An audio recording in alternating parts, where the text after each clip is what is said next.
And we're back. It's your boy, Edwardo Jackson, CEO, founder, creator of the great Cinema Draft game. And we have our most prolific guest who's been on the Cinema Draft podcast no less than 30 times. I count. It's one-time professional basketball player turned podcaster turned house flipper extraordinaire. It's the host of the Mostly Sports podcast. It's your boy. It's my boy. It's the one and only. It's Jay Devlin. Too kind in your intro. Professional basketball players going a little bit far. I played overseas for free. I got a house to live in. I wouldn't say I was professional. It's very kind of you. But I will also say, did you add first-time winner of the Cinema Draft game? Yes or no? I did not. Let's add that to your resume. First-time winner, the inaugural winner of the Cinema Draft. Inaugural winner, yeah. That's right. Welcome Nobody back. can take that away from me. No, they cannot. Our Andy Cohen-inspired Watch What Happens Live style drinking game tonight will be the word degen. Because every time you hear one of us say this word, first of all, it describes us. Second of all, take a sip of what you're sipping. Hopefully it's water. Stay hydrated, y'all.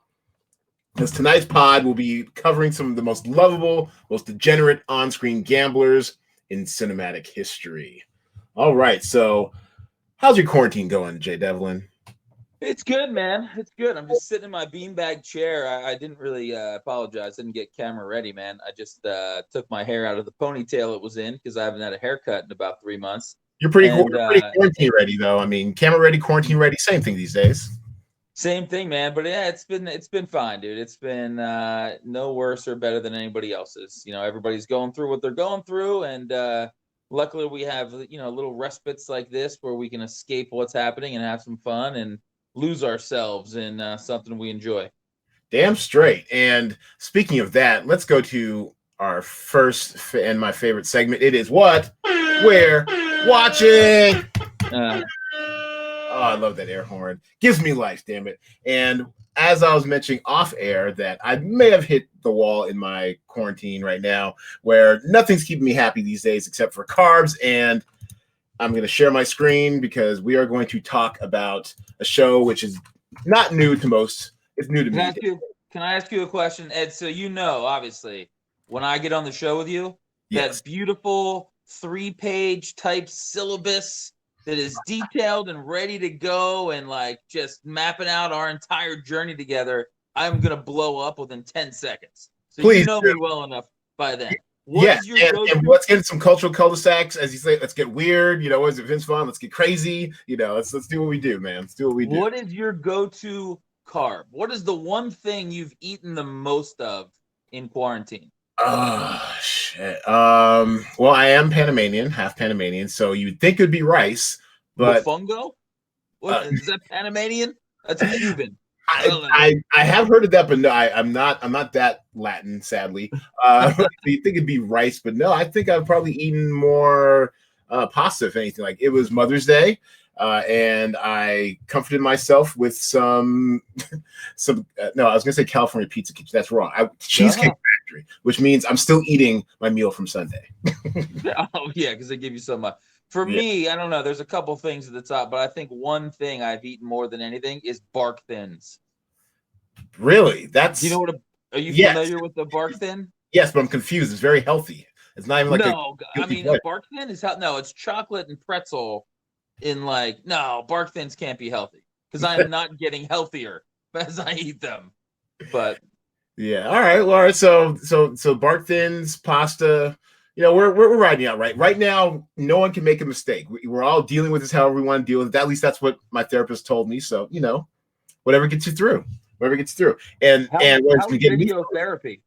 Yeah, video therapy, exactly. What's been getting me through has been Line of Duty. Now, this thing has been on for 5 seasons already. I think they might have a 6th in the can, which has yet to debut.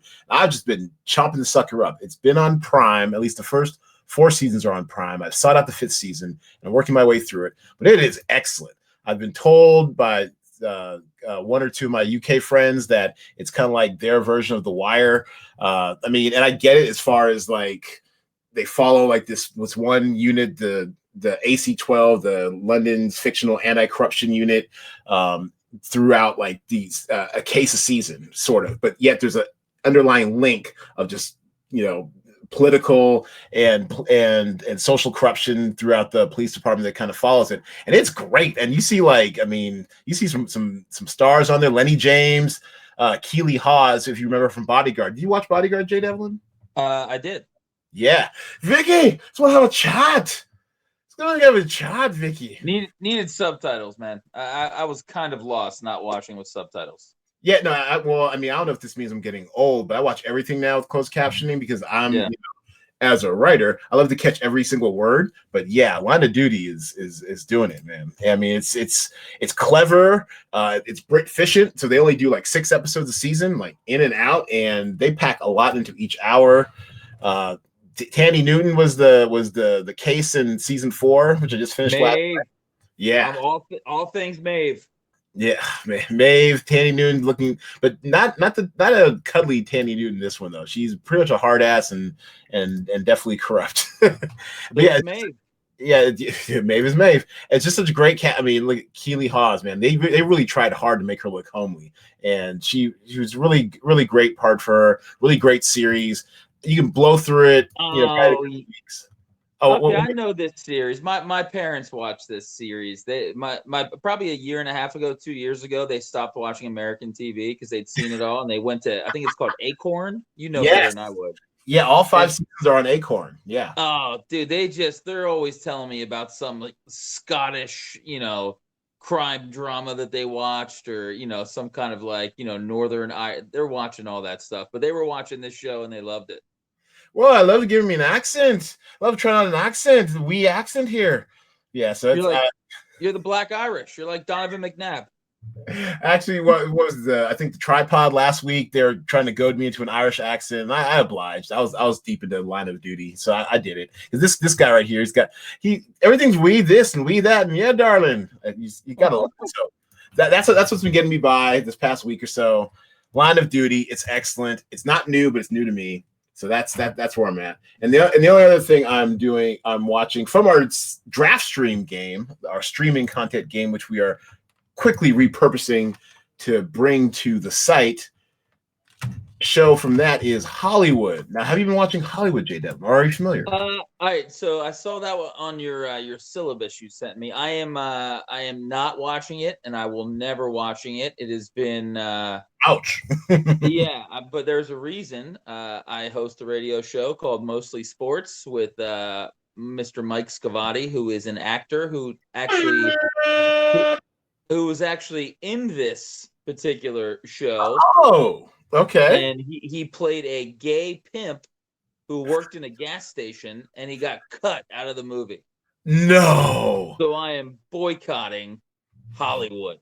Oh no! So you mean there were 2? Because Dylan McDermott is like the gay pimp. Like he's. I think he didn't get into it, but he was filming. He wasn't the McDermott character, but he was like, there was like maybe a rival or something.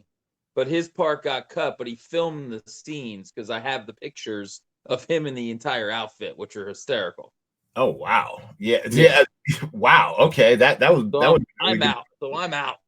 Oh, that's too bad. It's an interesting show. I think it's only going to be a mini series, so a one-off. But basically, it's a re-envisioning of Hollywood. What if in the post 1940s, or post-war 1940s Hollywood, if they'd actually, let black people be leads and gay people, be open with their homosexuality, and it's really funny seeing Jim Parsons too.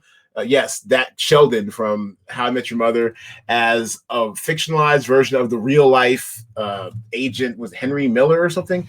Just be like a dickhead who orders young unsuspecting boys who are new to Hollywood in to give them blowjobs. It's just wild, man. It's wild. Everyone's. Was it Dylan McDermott's chewing scenery as an aging Lothario, the pimp as the gas station runner of a prostitution ring. It's just it's fun. I enjoy it. It's Ryan Murphy, so there's some quality to it. So that's what I'm watching. Damn it! What are you watching, Jay Devlin? I like it. Ed, just remember one thing. I'm very loyal. I don't play Matthew Barry. I don't play that guy Matthew Barry's movie game. All right, I play. Well, you could enough if you wanted to, because their whole site's paused. Good. I hope they go out of business. Yeah, me too. What am I watching? I mean, too much to get into. Obviously, everybody's watching the same crap on the HBOs of the world and all that stuff. But I went deep into the archives this week. Me and my lovely, beautiful girlfriend and our 2 dogs have been glued to the TV for the last 4 days, knocking out the first 2 seasons of Survivor. Really? Huh? You took it back. Wow. I actually remember where I was during the world premiere Survivor. Do you remember where you were? Oh my God. The Super Bowl. I remember the first 2 seasons. Now that I've watched them, it really took me back to that time, especially the first season when you had to wait a week. And I found that I had very different perceptions of the people watching it now, 23 years later. I remembered hating Richard Hatch. Okay. I remembered certain things differently. And then I watched it again and I was like, he was fine. Like, he didn't do anything like crazy. As compared to the people who followed him, basically, like it's just gotten crazier. Or?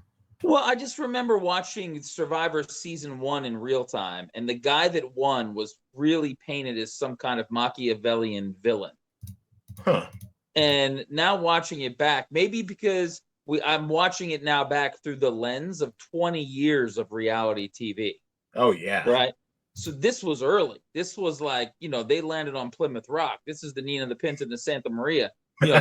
Survivor 1 was around, right after the early Real World days.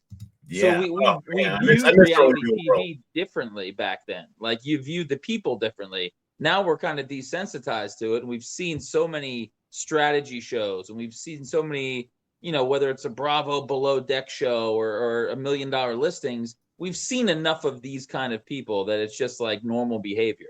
So it's kind of fun to rewatch these episodes. But Survivor stands the test of time.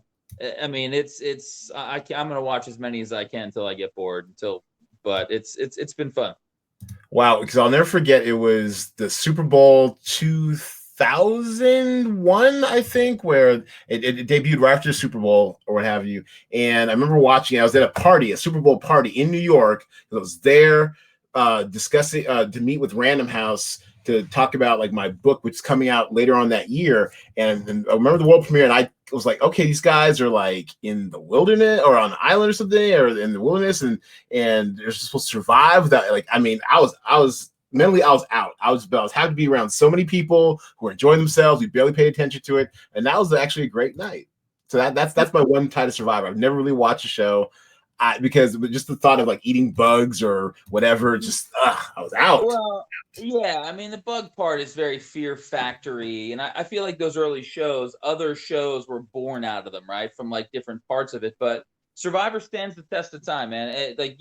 We love this game of Cinema Draft. We love strategy games. We love using our noggins. Yes. At the end of the day, Survivor holds up because it's people just pitted against people in the same circumstances. It's a meritocracy, and let's see who comes out the better man or better woman. And, I definitely suggest you dive in and kind of rewatch one of these seasons, maybe season 1. Well, so what do you think about the current season? Because I've heard a lot of talk like this might be the best season of Survivor yet. I haven't seen a season of Survivor since season 2. Oh. So are you trying to march your way all the way up to present day? I'm going to start, yeah. So I just finished season 2 about 2 hours ago. So now I will probably watch season 1 tonight, or season 3, episode 1 later, and then that's a new show to me, and I have 17 seasons. No, more than that. 37 seasons. So I think there's 40 seasons. Oh, I finished a little wee project there, eh, lad? So Survivor, man. Survivor, good stuff. And that is Jay Devlin's quarantine project. All right, well, let's get to the topic of this episode tonight. We are going to be rating or listing our top 5 gambling movies for those who are new to the game or the podcast. It goes a little something like this. Oh, actually, there we go. You can get me back on camera. There we go. Oh, nope, I am on camera. We might have to edit this out or not. I don't care. All right, there we go. So basically, you name a gambling movie. We alternate picks. Once someone picks a movie, that movie is out of play. And Jay, since you are our most esteemed guest, the inaugural Cinema Draft money winner and the most frequent guest on the show, the floor is yours. See, this is tough. So we do this on our show. You listen to our show. Yeah, I love this game. I love where I get to duel back and forth, and there is a strategy involved. I don't want to come out guns blazing, you know what I mean? But I don't want to use something that I know I have one up my sleeve that I'm almost positive you don't have. Okay. So I'm gonna save it, but I'm gonna go with this one. I'm gonna go with just a classic gambling movie, old school pool. Who didn't love gambling on pool? I know where you're going. I'm going The Color of Money. There it is. I'm going Tom Cruise. I'm going Paul Newman. I mean, it's got a little bit of everything. It's got a young John Torturo, however you say his name. You underestimate the sneakiness. That guy, the guy from Mr. Deeds, phenomenal. Mary Elizabeth Mastrantonio. I can't even pronounce people's names. Yes. Phenomenal movie. Ends in Atlantic City at a big billiard tournament. Do you remember the name of the pool cue that Paul Newman used to have? I do not. I've only seen the movie like once. Balabushka. The Balabushka. Now, Ed, I am not the kind of guy. It's like bowling. I don't show up with my own ball. I don't show up at a pool cue with my own cue. But people that do, God bless you. Keep doing your thing. Powering through. Color of Money, my number one pick. Look at that hair. Look at that 80s hair. Wow. Tom Cruise. Vincent. Yeah. Oh, wow. And you're absolutely, I totally forgot he was in this movie, John Turturro. Wow. Yeah, amazing. And then it's in the way that you use it. Like, what a great, like the soundtrack to Color of Money is next level phenomenal. Okay. Well, and that's an excellent pick. I probably wouldn't have gone there, so I like it. And there are a lot of really obvious kind of gambling movies, mostly poker movies. You and I both love poker.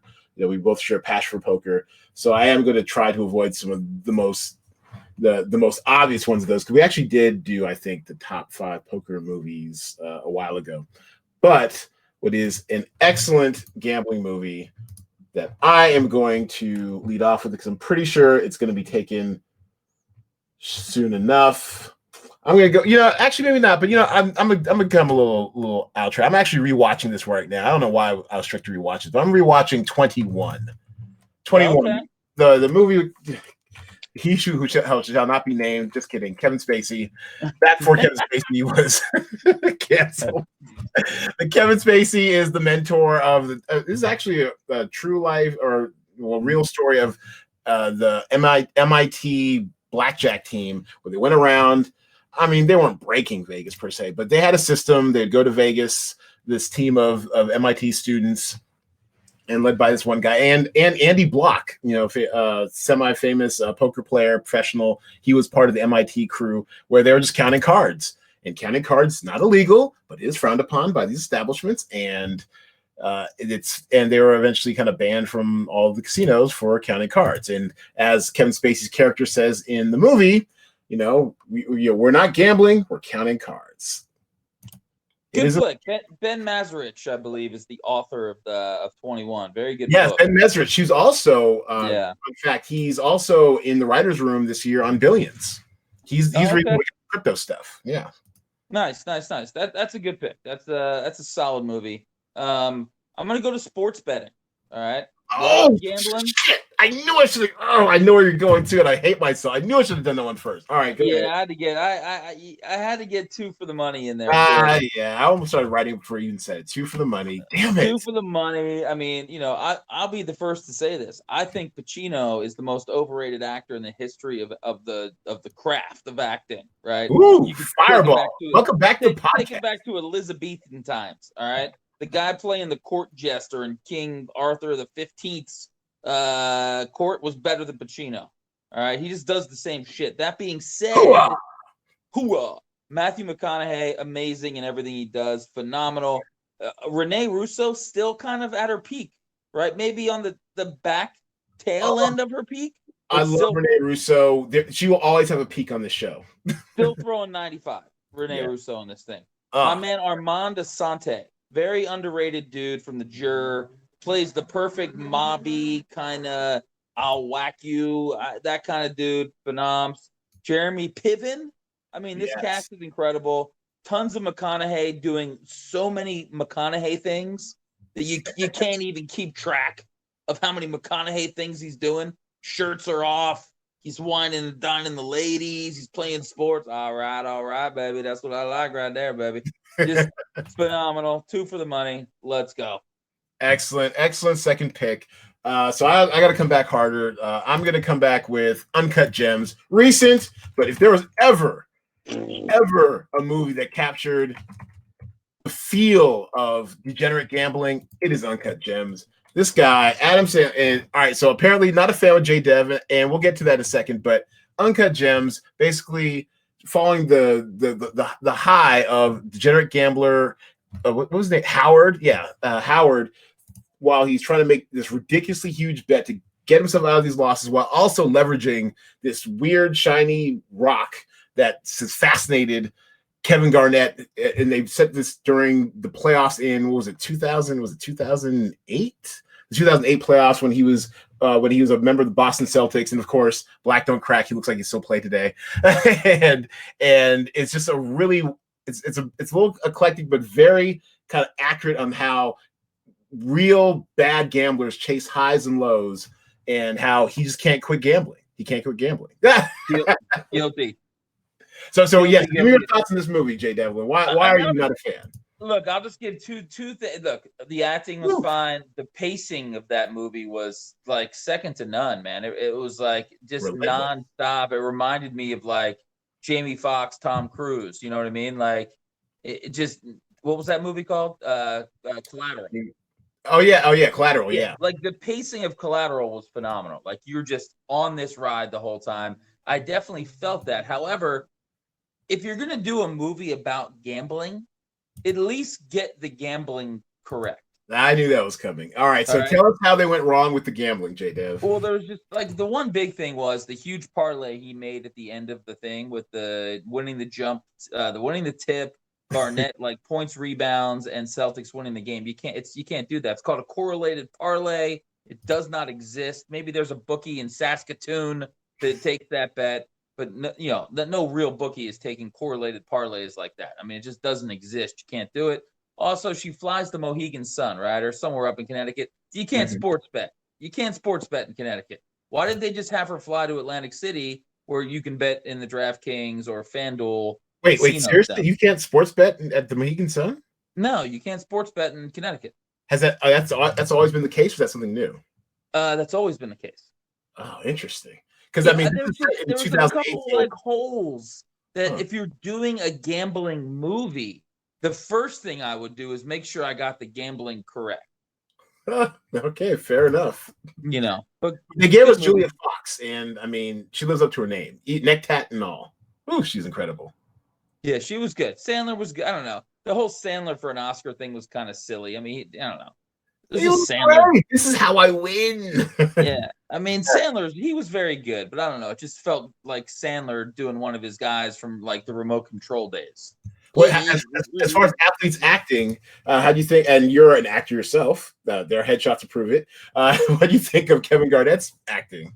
I thought it was. I would compare it a lot to Eminem and 8 Mile. He was playing himself.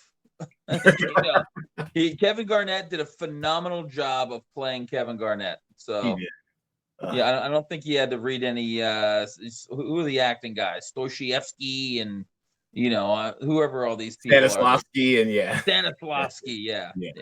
So he was good though.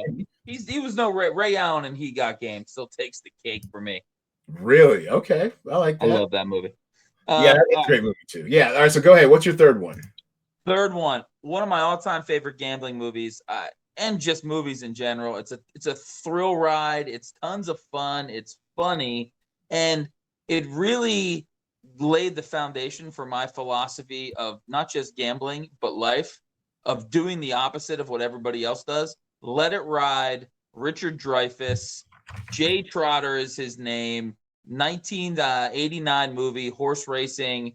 He's got to make all this money at the track in one day, and he realizes the best way to do it is to bet against what everybody else thinks. So he goes around to the program and asks strangers who they like until he gets down to the horse that nobody picked. He bets that, and he wins all these races in a row. Terry Garr is in this movie. Oh, Nothing says the 80s like Terry Garr. oh, Edwardo. and Jennifer Tilly, now poker player Jennifer Tilly. Peak Jennifer Tilly. Yes. Before she was sullied in Bound and turned into like, some kind of something else. Jennifer Tilly and David Johansen, who played the cab driver in Scrooged, I believe. So, yeah, big fan of that movie. Let it ride. Check it out. All right. Well, and I remember it coming out, but I did not see it because that was before I had discovered poker and gambling. So, yeah. All right. Great. Well, great pick. I'm going to go with, you know what? Hell, why not? I am going to do a poker movie because this is also top of mind. I rewatched it about a month ago. It's Molly's Game. That's actually the book. I remember reading the book. I remember actually talking to you when I was reading the book. So I was reading the book in anticipation for the movie. And Molly Bloom as an author, she's just okay. I mean, the stories she has are incredible because, Ben Affleck, Alex Rodriguez, Tobey Maguire, all these, like she named names, all these like famous named people who are coming to her game that she held in Hollywood. This is the one where they call her the Poker Princess, which is a bastardization of all the hard work she put out. But basically, she was running a high stakes poker game out of a Beverly Hills hotel. And what I think the movie got right, really, and not so much the book, which is odd because she wrote the book, but what the movie really got was like her fierce intelligence, how truly competitive she is, because her background is as an Olympic trained skier. And she was like super close to making her Olympic dreams and got cut short by an injury. And so I definitely, I'm not an Olympic athlete, but as a weekend warrior athlete, I definitely am super competitive. And I really like seeing how Jessica Chastain just kind of, takes that fierce competitive drive, channels it into winning at this game of poker, which she had never really, known before. She started working for the guy who's running a game played by Jeremy Strong, now of Succession fame, and it's a fun movie. The script is pretty good. Aaron Sorkin's directorial debut probably could have been better on the director end, but the writing's great. It's snappy. It's fast. She talks fast. She thinks fast, and everyone really comes to play. What do you think of Molly's Game? Yeah, solid movie, man. I mean, we're all enamored with the poker world, you and I especially, and the book was great, and yeah, just a really good movie. Nothing bad to say about that flick. Yeah, the nice Costner cameo at throughout too. So yeah, I like it. All right, so what else you got? All right, I got another one. Now I'm going back to the 80s. I'm sorry, the early 90s. This is 92, but it's all the 80s to me. One of my favorite all-time actors, a guy that I know you don't follow on Twitter. Can you guess who the actor is? James Woods. James Woods, the great Lou Gossett Jr. of Iron Eagle fame. I mean, come on. Lou Gossett Jr. is an absolute legend. Bruce Stern, Oliver Platt, a very young Heather Graham, just blossoming into not even a blossoming yet. Are you going to tell us the movie? It's called Diggstown. Diggstown. I have not seen this one. Oh, my God. So, quick background on Diggstown. Boxing movie. James Woods is a hustler. His name is Gabriel Kane. Lou Gossett Jr. is Honey Roy Palmer. He's a boxer. James Caan goes to this town called Diggstown. The con is on. Sets up a whole thing where Lou Gossett will fight 10 Diggstown men in 24 hours. And Bruce Stern is on the other side of that. There's twists, there's turns, there's laughing, there's crying. I mean, Diggstown is phenomenal. Check it out. Okay, yeah, I've got nothing to contribute. I've heard of Diggstown. I've never seen it, and now that I know it's got gambling, I might just check it out. Yeah. Oh, tons of gambling. The whole movie's based on gambling. Great movie. James Woods. Well, so I will say this though. I always did admire him as an actor, and I liked his show Shark. I thought Shark was fun on CBS. I mean, we can all agree. It took, you got to separate the politics of people. Like, they're just actors. Like, that's what I appreciate about people. I don't listen to James Woods for my own life advice. I don't listen to, the girl from Charmed either, right? Alyssa Milano, whatever her name is. Ooh, had a crush on her in seventh grade. James Caan is a pretty awesome actor. Everything he's in, he's pretty great in. Yeah. Yeah, James Woods. All right, so my next one is Mississippi Grind. Now, this is Oh, right. Is that Ryan Reynolds?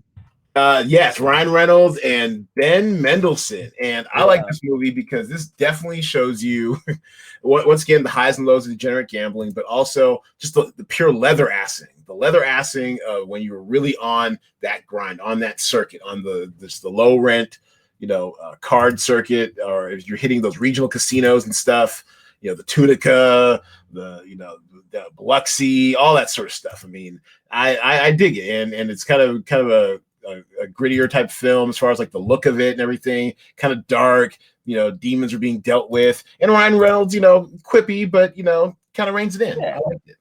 What do you think of Mississippi Grind? Yeah, no, I liked it. I mean, I think I had just got done watching what's the show he was on down in the Miami in the Florida Keys? Bloodline. Bloodline. Yeah, I just got done watching Bloodline, so I was like, team that dude, and yeah, that movie was good. I'm a Ryan Reynolds guy.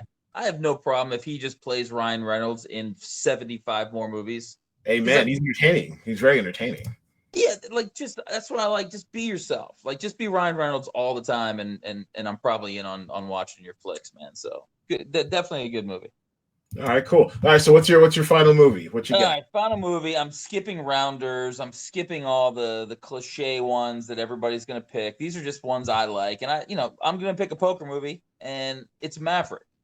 Maverick is a gambling movie. The entire movie, the whole plot of the movie is based on, winning this big card game at the end on the Steamboat Springs, and it's just a great movie, man. I mean, the original James Garner version, I remember watching as a kid. Big James Garner fan over here.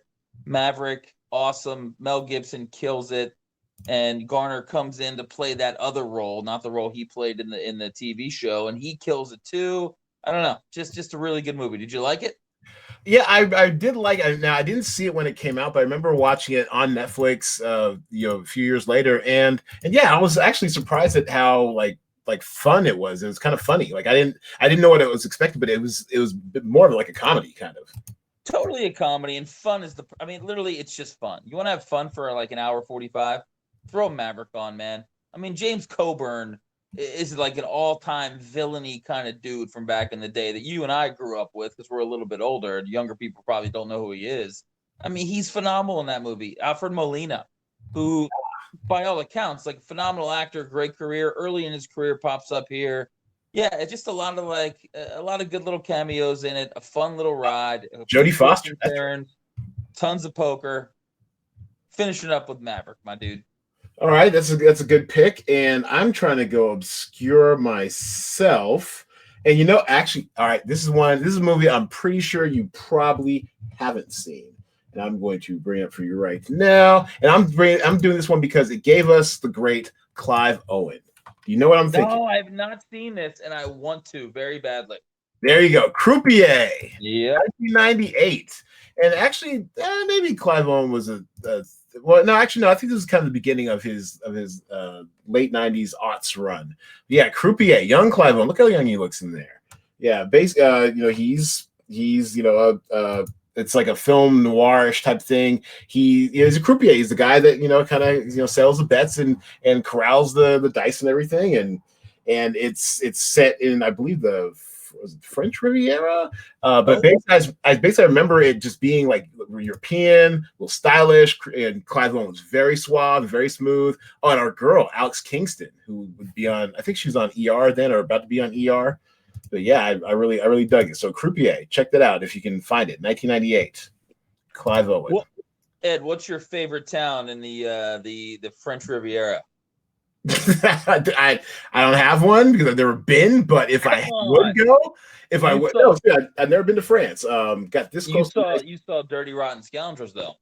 Oh damn, that's right. What's the name of it? Beaumont-sur-Mer. Come on, Ed. Try and keep up. This is your show.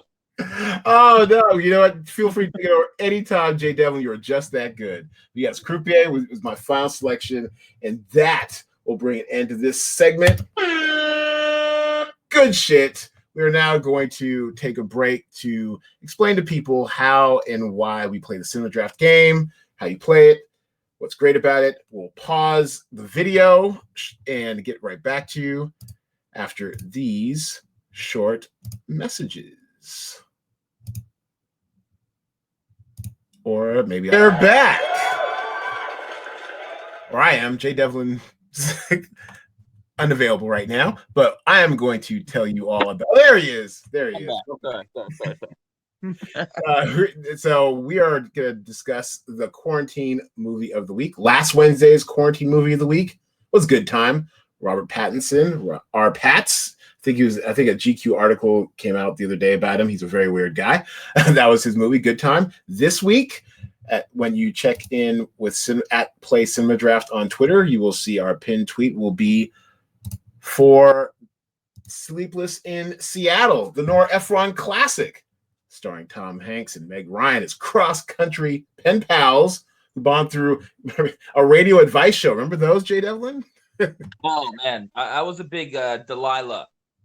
Back East was my Delilah, love someone tonight.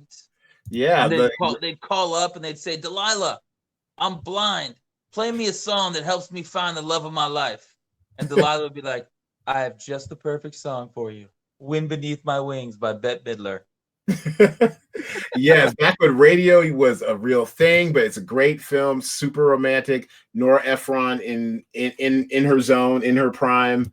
Peak Meg Ryan, peak Tom Hanks.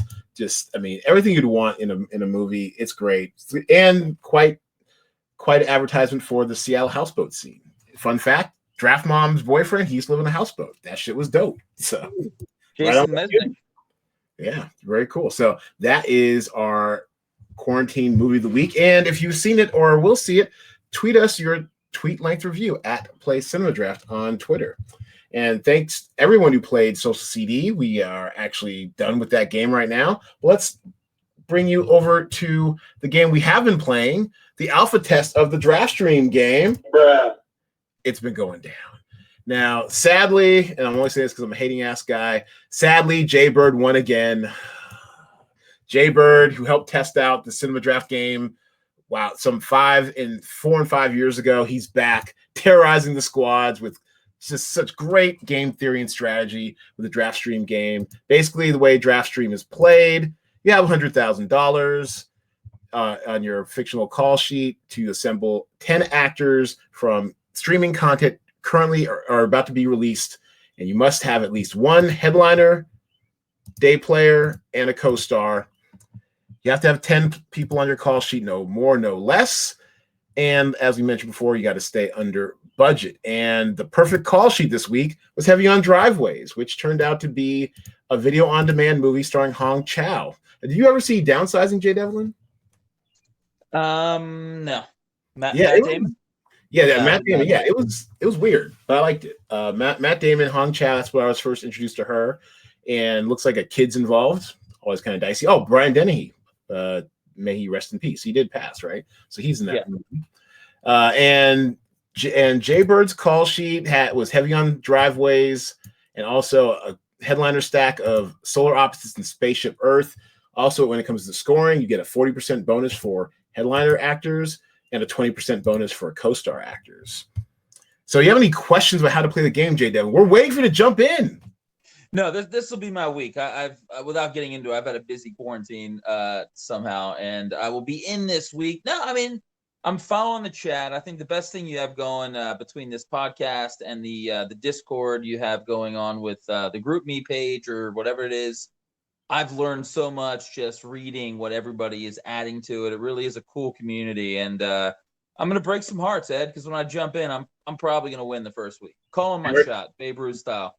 There it is, $50 prize pool, $35 the first, $15 for second. It's not a lot of money, but we play for money. That's why it keeps it interesting. And this week, we have 15 new titles, damn it. From Alice to White Lines. Have you heard of any of these, J. Dev? No, I have not. Yeah, Scoob is the highest priced show on the slate, mostly because of name recognition. It's got a murderer's row of vocal talent. Mark Wahlberg, Will Forte, Zac Efron, Amanda Seyfried, Gina Rodriguez, Jason Isaac, Tracy Morgan. I mean, they spent a lot of money on this. Sadly, the theaters are closed. So they are also pivoting to to a streaming release like we are, and I think this has a chance. I'm not so sure if it's going to be good, but I think it will be popular because animation, video on demand animation like Trolls World Tour, which did at least 100 million at home, has been really popular. So that's why Scoob is our highest salaried show on the slate. Now, let me ask you a question. So back in the cinema draft days, the early days, I was very big on, I would always check the weather in parts of the country. That was, I was angle shooting some weather. But now nobody's going to the theaters. It's just reviews on Rotten Tomatoes. Now, the other thing you and I would always talk about in the cinema draft stuff was the small venue movies being like ethnic of some way. If it's like an Asian release. Like I feel like Indian movie. The Indian movies were my go-to. If any movie was coming out that was like Indian, like not American Indians, but Indians over in India, those movies absolutely killed it. Is there anything like that in this game that I need to be looking for? That's a good question. So our strategies are still evolving. This is only going to be the 6th iteration of our DraftStream alpha test. And for those of you who have been playing or are thinking of playing, we are feverishly working to bring it onto the site in a digital format. So we will not be spreadsheeting forever. But but early on, documentaries really carried the day. I had a working theory about Apple TV Plus having higher scores, although this week we do not have an Apple TV Plus release. Also, I think Lifetime on the audience side, and also another hint into scoring, is that we overweight audience and user scores, user ratings, 60% more than regular critic scores. So it's not only do you want to have to figure out what the critics will like, but you have to figure out what the audiences will like. And in a lot of cases, the audiences will carry the day. And also to help you figure out your call sheets, we have posted under the scoring tab all the previous results from the contest, including their perfect call sheets. I found a new toy. It's an optimizer. I love my optimizers, Jay Devlin. And I've gone in there and figured out a way to retrospectively figure out what the perfect call sheet would have been for each of the previous weeks under this new scoring system. And it's helpful. It really kind of gives you some insight into what performs and how. But since we still have a small sample size, I have priced up the documentaries somewhat. Foreign films, I've noticed, strangely don't do as well because they're not widely as covered by the critics that get covered by Rotten Tomatoes and Metacritic. So I'm not saying stay away from foreign films, but there's a great chance that they might not receive a score. And in that case, we default to what we call default scores: 52 for Rotten Tomatoes, 50 for audience score, 66 for Metacritic, and 5.0 for IMDb. Anytime there's not an actual page or a score listed for a show, it gets a default score. And sometimes that can help a lower performing show, and sometimes it can hurt you. In my case, it hurt me last week. I'm still a little salty about it. I went with Call Your Mother at a headliner stack, and as you can see here, it defaulted right across the board. Wow. 9.5 though. So that was risky. That cost me. We're also trying to figure out if timing plays into it as well, because I will throw out maybe 1 or 2 titles a week where it won't debut until, say, Monday morning. This is a Thursday 6 p.m. Pacific time through Monday 12 p.m. Pacific time game. So some late breaking stuff that debuts Monday morning or Sunday night at midnight may not get enough eyeballs to register with the audiences. So that's something to keep into account as well as when you're making strategy. All right. No, I like it. I'm looking forward to this week. And when do call sheets have to be in by again? Call sheets are due Thursday, 6 p.m. Pacific time. Best way to do it is as you make a copy of the sheet, click a copy, and then you rename your call sheet with your player name, and you copy paste the players, the actors you want on your call sheet. And once you've got all 10 and you're under budget and you fill out the tiebreaker, everyone keeps forgetting the tiebreaker. You can also then you share it with me, make sure I can edit it, and share it with cinemadraft@gmail.com and something like that. Also, the rules on how to do all that is on the rules tab. And there's a demo video, a 4-minute quick start guide on how to create a call sheet. So we've given you all the tools, and the rest is up to you. Any ideas of where you're thinking of right now? What's your initial strategy coming in totally cold and just watching the talk in the group chat? I mean, honestly, totally cold. I mean, I gotta refine my strategy. I think my strategy is just to come in really, really confident. Maybe like an irrational Vernon Maxwell type confidence. Anchorman confidence, Gary Payton confidence. Like I'm probably gonna finish below Stringer, which probably has not happened very often in my life at anything. But I'm still gonna look good, and I'm gonna feel good doing it, and I'll learn a lot the first week. This I know. Excellent. Well, I like the enthusiasm. We need more trash talking. Ring balls definitely did get the ball rolling that one week with the $50 bounty. That definitely got our juices flowing. And still, we're still playing for money out there. Jay Bird has won 2 weeks in a row.